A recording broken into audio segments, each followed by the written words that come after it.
Because that's another major argument, even in like regenerative or carnivore, that basically pushing to eat grass-fed beef because pigs and chickens are fed corn and soy. But the thing is that like I hate that so much, because like there are people like us who feed the pigs diets that we do no corn, no soy, and all of our feed is certified organic.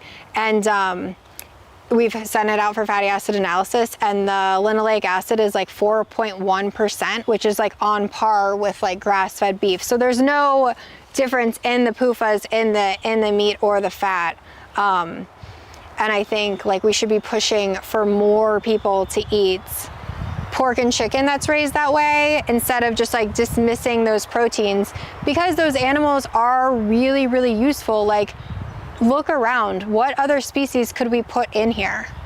You know, we couldn't raise, like, you couldn't raise cows in here. There's not enough forage for them. Or you would have to take out a lot of trees in order to turn it into a silvopasture, which would be taking away a lot of habitat for other species. So it's like pigs do really well in here, and we have the land and space, and it creates this really amazing protein.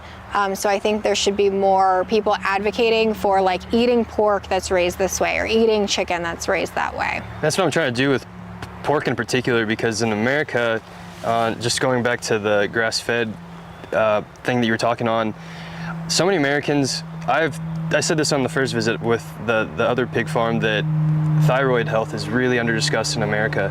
And when talking on vitamins, B1 is huge for that. And when you think of the actual protein sources, and one of the best ones of that is pork. Yeah. And so if we have good sources of that, I think that could really help with health too in America, especially with women. Because I don't know, to me, I think that is I mean, I have Hashimoto's, so my thyroid, and I think a lot of people don't realize that that's one of like the key issues of their health is their thyroid health. Yeah, that's a really cool point too.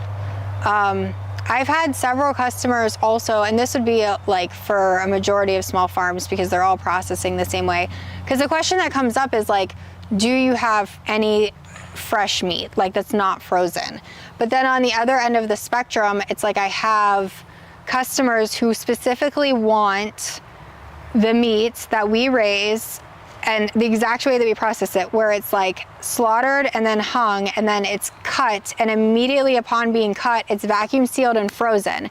And that just stops, it prevents so much bacteria from getting to that meat.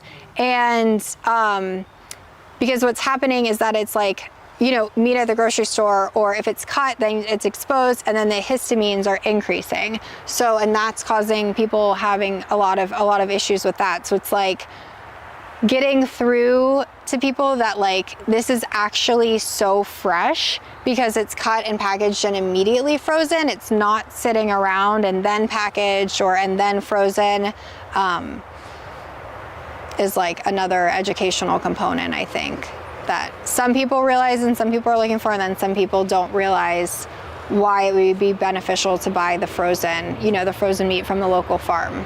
Well, for example, like meat that's sold at the grocery store, that could have almost even been pre-frozen as well. Because like if you think about a grocery store, okay, they're getting meat in larger pieces, whether it's like a quarter or like a loins coming in or whatever, and then the butcher shop at that grocery store is then breaking it down, and then they're like putting the cuts out in the cooler. So like who knows where the meat even came from, or you know, what processing facility, or like went through Cisco. So it could have been previously frozen in like a larger chunk. And like, I don't even know the time window between that. And then they're cutting it, and then they're putting it on display. And I'm not sure exactly how many days they can leave it on display before they have to then, okay, package it and put it in the other refrigerator case. And then they freeze it. So it's like how much exposure that meat has had and how much less fresh it actually is, even though to the consumer it's perceived as fresh because it's not frozen. But it's been like up and down, and it could have been frozen before and then defrosted. And And that's just crazy, just hearing you explain all that on top of like just the conditions they're raised Yeah. and then the feed and all of that combined. It's no wonder you literally can't digest that stuff because it's hot garbage.